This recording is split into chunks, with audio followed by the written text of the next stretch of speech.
नमस्कार दोस्तों, Mahakal science class में आपका स्वागत है।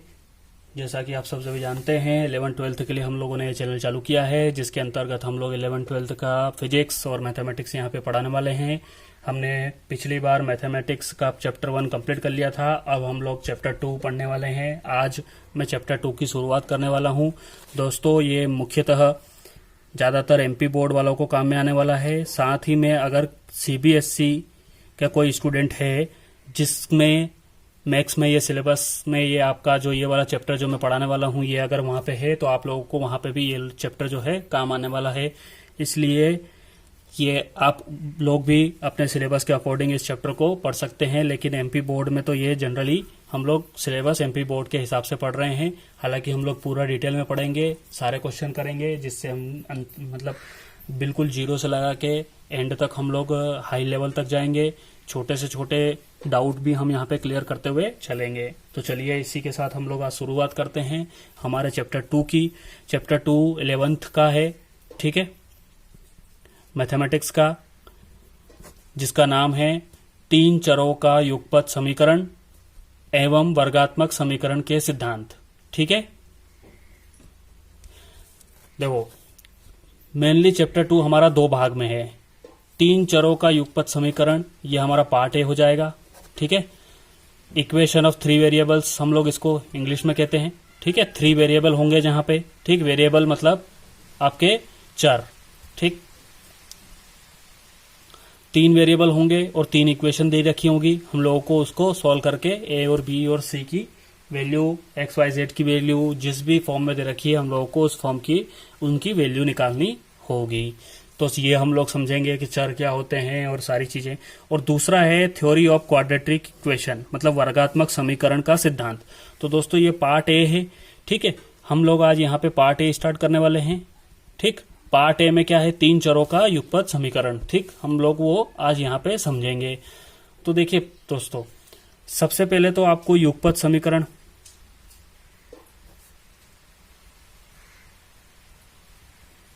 क्या होता है ये समझना होगा, और चर क्या होता है ये समझना होगा। ठीक है, मतलब कि वेरिएबल क्या होता है। दोस्तों हम सब शुरू से जानते हैं कि जैसे कि कोई इक्वेशन है, समीकरण है, वो x प्लस वाई के फॉर्म में है, इक्वल टू 3 है।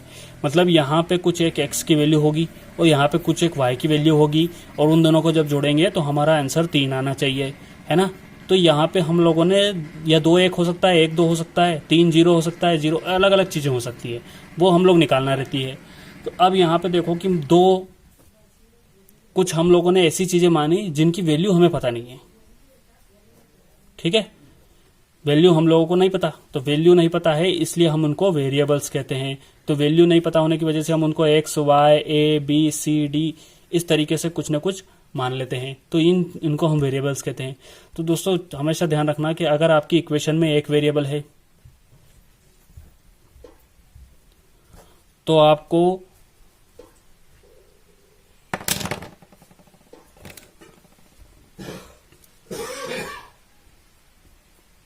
एक इक्वेशन की जरूरत पड़ेगी, एक समीकरण की जरूरत पड़ने वाली है।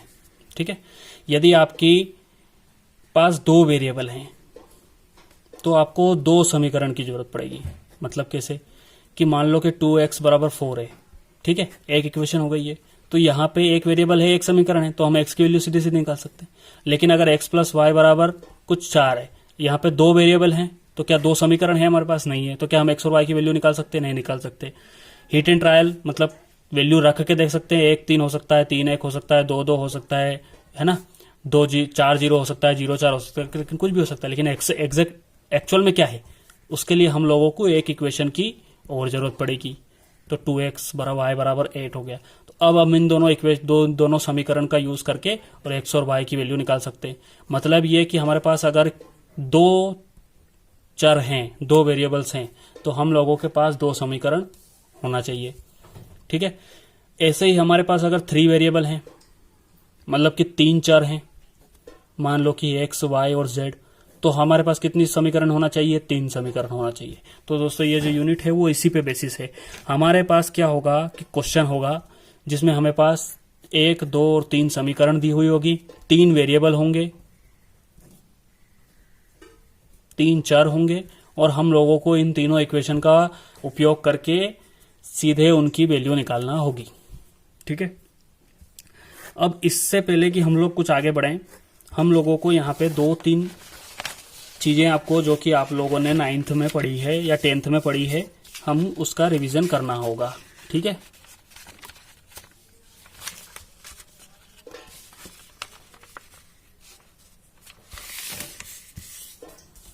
कौन सी है वो 2-3 चीजें?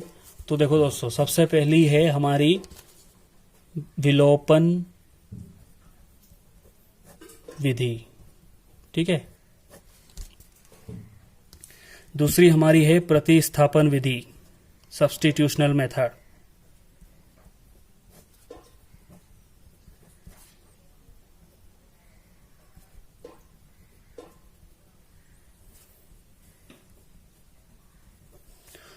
और तीसरी हमारी है, इसको सब्सट्रैक्शन मेथड कहते हैं। ठीक है, और ये सब्स्टिट्यूशन मेथड। और तीसरी हमारी है वज्र गुणनखंड, मतलब कि क्रॉस मल्टीप्लिकेशन।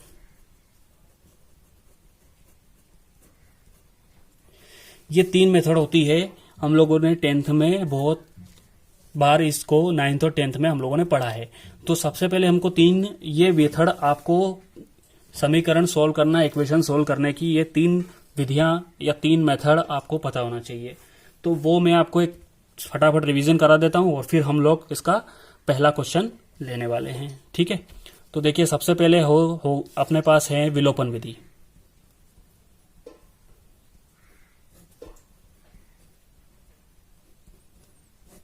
ठीक, विलोपन विधि क्या होती है? तो देखो, विलोपन विधि में हम लोगों के पास क्या होता है कि मान लो कि 2 इक्वेशन है, एक 2x + y बराबर 12 और एक x + y बराबर 6। ये हमारे पास इक्वेशन नंबर 1 और ये हमारे पास इक्वेशन नंबर 2 दे रखी है। हमको इसको इन दोनों इक्वेशन का, इन दोनों समीकरण का यूज करके x और y की वैल्यू निकालना है कि x और y क्या होगा, है ना। तो हम लोग विलोपन विधि लेते हैं पहले।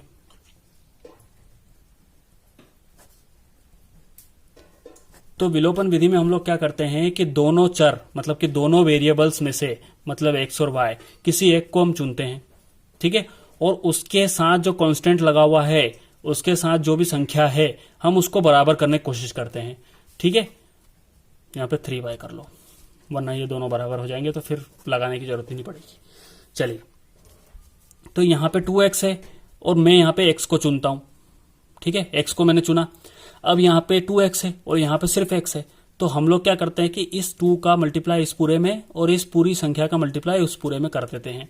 ठीक है, जैसे कि ये 2x है प्लस y बराबर 12, क्योंकि 1 का मल्टीप्लाई करेंगे तो सेम आ जाएगा। और यहाँ पे इस 2 का मल्टीप्लाई हम इस पूरी संख्या में कर देंगे, तो क्या हो जाएगा, 2 का मल्टीप्लाई इस पूरी संख्या में मैं कर देता हूं और यहाँ पे इंटू 1 करा तो ऐसी कैसी संख्या आ गई। 2 का मल्टीप्लाई करेंगे तो 2x और ये कितना आ जाएगा 6y इज इक्वल टू कितना हो गया 12। ठीक है, तो अब हम लोग साइन चेंज कर देते हैं, प्लस का माइनस और माइनस का प्लस, तो ये कैंसिल हो गया। तो यहाँ पे हमारे पास क्या बचा, सिर्फ y कितना बचा आपका, माइनस का 5y बराबर कितना बचा 0। तो y की वैल्यू क्या हो गई हमारे पास 0। ठीक है, अब इस y की वैल्यू हम इक्वेशन नंबर 1 में पुट कर देंगे या 2 में, किसी में भी पुट कर देंगे। तो y तो 0 हो गया, तो 2x बराबर 12, तो x बराबर कितना आ गया 6। ये हमारी विलोपन मेथड हो गई। ठीक है, अब इसी में मैं आपको सब्स्टिट्यूशनल मेथड बता देता हूं, मतलब कि प्रतिस्थापन। उसमें हम लोग क्या करते हैं कि ये जो हमारे पास 2 इक्वेशन है, मान लो कि x + 2y बराबर 6 एंड 2x + y बराबर 3। तो हम लोग क्या करते हैं, किसी एक इक्वेशन को लेते हैं, उसमें से किसी एक की वैल्यू निकालते हैं। कैसे कि मान लो कि मैंने इक्वेशन नंबर फर्स्ट ली, इसमें से x की वैल्यू निकाली, तो 2y उधर चला गया, तो 6 - 2y, और इस 6 - 2y की वैल्यू हम यहां पुट कर देते हैं x की जगह। मतलब कि इक्वेशन नंबर 1 उठाई, ठीक, उसमें से किसी एक वेरिएबल की वैल्यू निकाली और वो हमने दूसरी इक्वेशन में पुट कर दी, तो वहां से सिर्फ पूरी इक्वेशन y में कन्वर्ट हो जाएगी और y की वैल्यू आ जाएगी। फिर y की वैल्यू आने के बाद सेम यही चीज कि किसी में भी एक में हम लोग उसको पुट कर देंगे तो हमारी एक्स की भी वैल्यू आ जाएगी। ये हो गई हमारी प्रतिस्थापन विधि। आखिरी और सबसे इंपॉर्टेंट मेथड है हमारी, ये 10वीं का और 9वीं का रिवीजन चल रहा है, ताकि आप लोग कभी भूल गए हो तो थोड़ा सा आपको हल्का सा याद आ जाए कि हम लोग इसमें कर क्या रहे हैं। ठीक है, तो हमारी आखिरी मेथड है वज्र गुणन।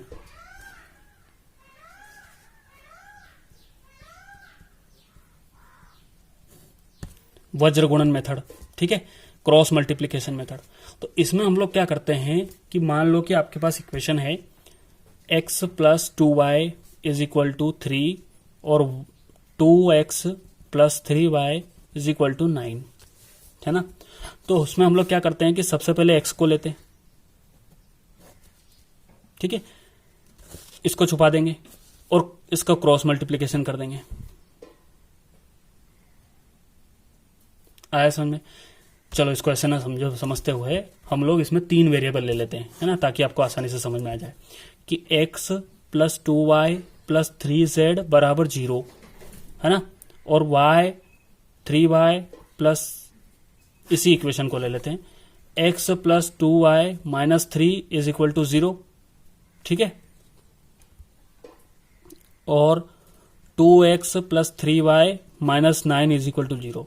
वज्र गुणनखंड लगाने के लिए सबसे पहले जरूरी है कि आपके पास इक्वल टू में 0 होना चाहिए, तभी आप वज्र गुणनखंड लगा सकते हो। अब हमारे पास यहाँ पे इक्वल टू में 0 नहीं था, तो हम लोग इस 3 को इधर ले आए, ये 3 को हम इधर लेके आ गए, तो इक्वल टू में 0 हो गया।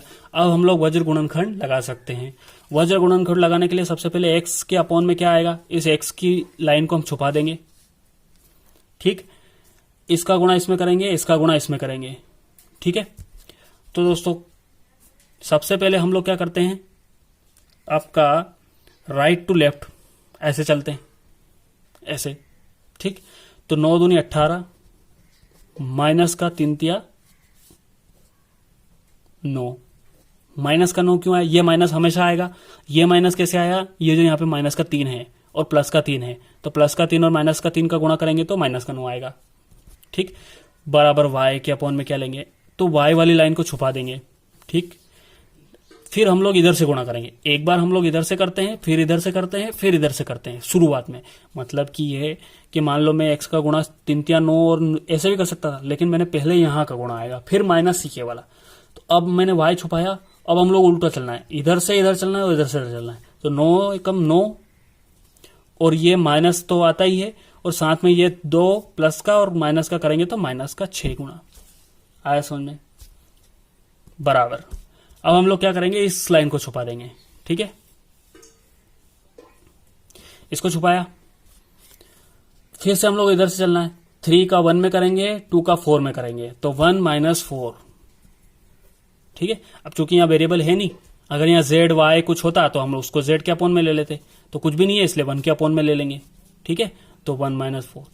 अब हम लोग क्या करेंगे, इसको और इसको बराबर करेंगे तो x की वैल्यू आ जाएगी, और इसको बराबर करेंगे दूसरी बार तो y की वैल्यू आ जाएगी, ठीक है। हम लोगों को बस इतना ही समझना है, बाकी हम आगे जो क्वेश्चन आएगा तो उसमें आपको अच्छे से समझा दूंगा। सिर्फ हमारा एक छोटा सा रिवीजन हो गया है, जिसमें हम लोगों ने क्या पढ़ लिया कि अगर मान लो वेरिएबल्स की या चरों की वैल्यू निकालना होती थी हमको समीकरण से, तो हम लोग ये 3 मेथड का यूज करते थे 10th में 9th में। अब हम लोगों को क्या करना है, अब हम लोगों को सीधे हमारे चैप्टर पे आ जाना है। हमारा चैप्टर 2 है, जिसका पार्ट है हम लोगों ने शुरू कर दिया है, ठीक है। मैंने आपको समझा दिया था कि हमारा चैप्टर 2 जो है 11th का, वो 2 पार्ट से मिलकर बना है। पहला पार्ट हमारा क्या है, 3 चरों का युगपत समीकरण, और दूसरा पार्ट हमारा है वर्गात्मक समीकरण के सिद्धांत, ठीक है। तो हम लोग इसका जो इक्वेशन ऑफ 3 वेरिएबल्स वाला पोर्शन है वो उठा रहे हैं, ठीक है। चलिए लेते हैं पार्ट ए,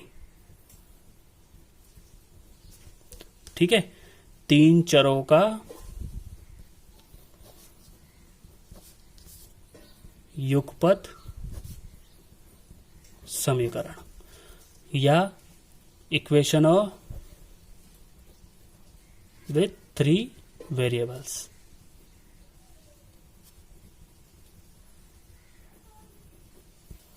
ठीक, अब देखो इसमें 3 वेरिएबल्स होंगे, ठीक है, ए बी सी हो सकते हैं, एक्स वाई जेड हो सकते हैं, कुछ भी हो सकते हैं, ठीक। तो मैं सीधे सीधे इसकी ये अलग अलग टाइप में हो सकता है। तो सबसे पहले हम इसकी प्रथम स्थिति पढ़ेंगे, ठीक है, प्रथम स्थिति, फर्स्ट केस। फर्स्ट केस हमारा क्या कहता है, जब तीनों समीकरण एक घाती हों।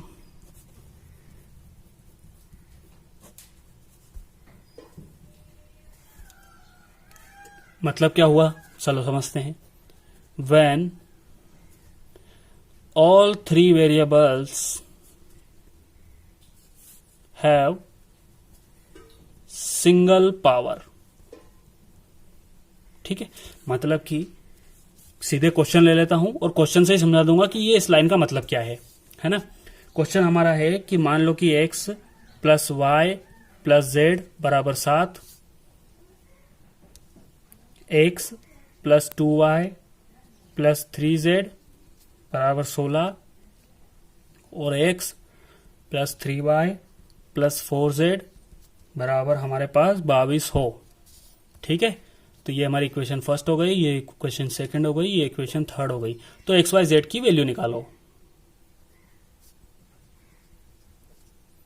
या हल करो, कुछ भी आ सकता है क्वेश्चन तो, ठीक है। अब इस लाइन का मतलब समझाता हूं। पहली स्थिति क्या है कि जब तीनों समीकरण एक घाती हों। अब देखो 3 चर हैं, मतलब कि 3 वेरिएबल हैं, बिल्कुल हैं, ठीक है। अब तीनों के पास तीनों इक्वेशन ऐसी है जिनकी पावर में कुछ भी नहीं है, मतलब कि पावर 1 ही है, कोई भी स्क्वायर में नहीं है, ठीक है। तो वही लाइन यहां पे लिखी है कि तीनों समीकरण एक घाती हो, मतलब कि सिंगल पावर हो। तब हम लोग उसको कैसे कर सकते हैं सॉल्व। तो कैसे करना है, तो सबसे पहले हम लोग bye equation first and second, ठीक है। अब मैं इक्वेशन फर्स्ट और सेकेंड ले रहा हूं, ठीक है। x plus Y plus Z is equal to 7 और x plus 2y plus 3z is equal to 16। ये मैंने 2 इक्वेशन लगा ली। अब इन दोनों में से मैं किसी एक वेरिएबल को हटा देता हूं तो मेरी इक्वेशन 2 वेरिएबल की बच जाएगी, ठीक है। चलिए, तो मैंने सबसे पहले इसको हटा दिया x को, क्योंकि x का वेरिएबल है। तो मैं यहां पे साइन चेंज कर देता हूं, माइनस माइनस माइनस माइनस। तो ये माइनस कर दिया तो ये तो कैंसिल हो गया। इसमें से इसको माइनस करा तो माइनस का y बचा, इसमें से इसको माइनस करा तो माइनस का 2z बचा, इज इक्वल टू कितना बचा, माइनस का मेरे पास 9 बचा, ठीक है। आगे समझ में।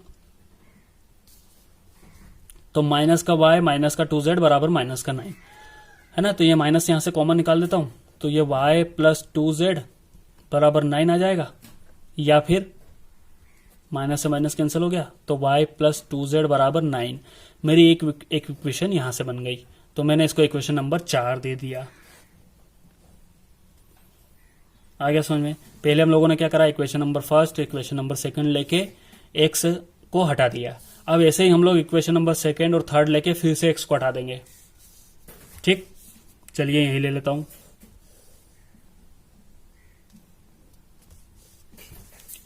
इक्वेशन नंबर सेकंड क्या है, x plus 2y plus 3z बराबर 16 और x plus 3y plus 4z बराबर 22। फिर से वही किया, माइनस माइनस माइनस माइनस, ठीक है। यहां इसको हमने कैंसिल कर दिया, ये प्लस माइनस कट गया। अब ये माइनस का 3y और ये माइनस का y है, माइनस का 3y और प्लस का 2y कितना हो जाएगा, ये माइनस का y, ठीक है। माइनस का 4z माइनस का 3z क्या हो जाएगा, माइनस का z बराबर ये कितना हो जाएगा 8, ठीक है, कि 6 बचेगा, तो ये माइनस का 6। तो यहां से मैं माइनस कॉमन निकाल देता हूं, तो y plus z minus common निकाल दिया तो बराबर माइनस का 6, तो माइनस से माइनस मेरा कैंसिल हो गया, ठीक है। तो y प्लस z बराबर मेरा क्या आ गया 6। इसको मैंने इक्वेशन नंबर 5 दे दिया, ठीक है। अब मेरे पास इक्वेशन नंबर 4 है और इक्वेशन नंबर 5 है। अब मैं इन दोनों इक्वेशन को सॉल्व कर लेता हूं, ठीक है, y प्लस 2z बराबर 9 और y प्लस z बराबर 6। तो यहां पे मैं लिख लेता हूं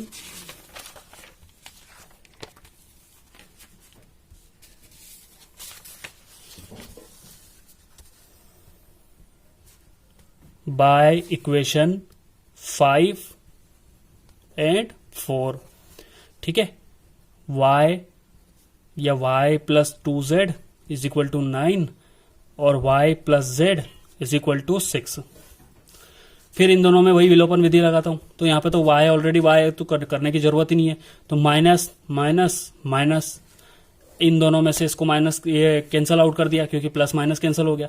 2z में से z गया तो z बराबर कितना आया मेरे पास, z बराबर 3। तो मेरे पास z की वैल्यू कितनी आ गई, 3। ठीक है, अब मैं क्या करूंगा, put value of z in equation number 4।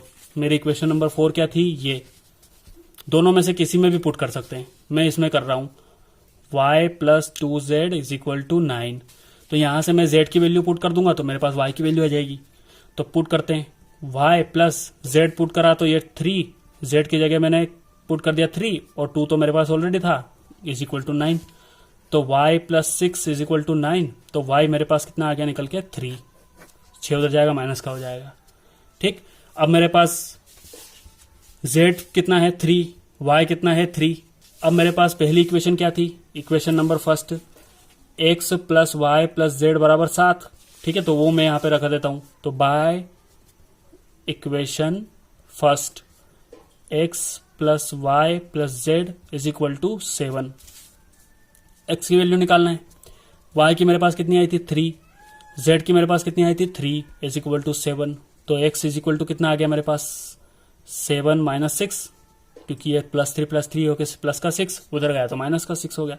तो x बराबर कितना आ गया मेरे पास, 1। और y बराबर कितना आया था, 3। और z बराबर कितना आ गया, 3। तो ये हमारे पास पहला टाइप था जिसमें क्या होगा, ठीक है, कि आपके पास तीन वेरिएबल होंगे, 3 इक्वेशन होगी, क्योंकि चैप्टर का ही नाम है 3 चरों का युगपत समीकरण या इक्वेशन ऑफ विथ 3 वेरिएबल्स। तो 3 वेरिएबल्स तो होना ही है और 3 इक्वेशन तो आपके पास देंगे। ये आपको क्वेश्चन रहेगा। आपको एक्स वाई जेड की वैल्यू निकालना है, सिर्फ वैल्यू निकालने के तरीके बदलेंगे। तो पहला तरीका क्या था कि अगर मान लो कोई ऐसी इक्वेशन आती है जो तीनों की तीनों एक जैसी हो, मतलब एक जैसी मतलब ये कि जिनकी पावर में कुछ नहीं हो, यहाँ X square Y square Z square भी हो सकता था, एक्स वाई वाई जेड कुछ भी हो सकता था, लेकिन हमारे पास क्या है, X Y Y X simple power में है ना, एक ही एक पावर है। तो हमको ऐसे सॉल्व करना है। ये हमारा यहाँ पे पहला टाइप कंप्लीट होता है। तो दोस्तों आज हम लोग यहीं तक रखते हैं, क्योंकि फिर वीडियो की क्वालिटी कम होगी। कुछ वीडियो की क्वालिटी आ रही थी, इशू आ रहे थे कि जो है वीडियो की क्वालिटी की वजह से प्रॉब्लम आती है ना। तो इसलिए मैं यहाँ पे छोटा वीडियो रखूंगा, बड़ा वीडियो करूंगा तो अपलोड होने में प्रॉब्लम आएगा। ज़्यादा बड़ा वीडियो हो जाएगा, उसके जो साइज है वो इतनी बढ़ जाएगी कि मेरे पास उतना डाटा अवेलेबल नहीं होगा। तो इसलिए मैं अभी इसको छोटा वीडियो रख रहा हूँ, और छोटे वीडियो में हम लोग इसको 4 से 5 वीडियो में हम लोग ये चैप्टर 2 भी खत्म कर देंगे, जैसे हम लोगों ने चैप्टर 1 पढ़ा था। तो दोस्तों यहाँ पे चैप्टर पार्ट 1 का पार्ट ए जो है उसका पहला पॉइंट हमारा यहाँ पे क्लियर होता है। थोड़ा सा मैंने पुराना रिविजन भी करा दिया है। अब हम लोग कल पढ़ेंगे इसका सेकंड स्टेप। सेकंड स्टेप में क्या होगा, हमारे पास पावर होगी, यहाँ पे कुछ पावर दे देंगे, है ना। तो हम उस केस में क्या करेंगे वो हम लोग अगले वीडियो में पढ़ेंगे। तो जल्दी से जल्दी इसको लाइक शेयर सब्सक्राइब जरूर करिए दोस्तों, ज्यादा से ज्यादा लोगों तक पहुंचाइए। लॉकडाउन में पहले ही कोचिंग बंद है, ऐसे में आप लोगों को ये वीडियो काफी काम में आने वाला है। साथ में जो गरीब स्टूडेंट है, कोचिंग नहीं जा सकते, उनके लिए भी ये वीडियो काम में आने वाला है। तो आप जल्दी से जल्दी लाइक शेयर सब्सक्राइब जरूर करें, ज्यादा से ज्यादा लोगों तक पहुंचाइए। इसी के साथ चलिए दोस्तों, अगले मिलते हैं अगले वीडियो में। धन्यवाद आपका। जय श्री महाकाल।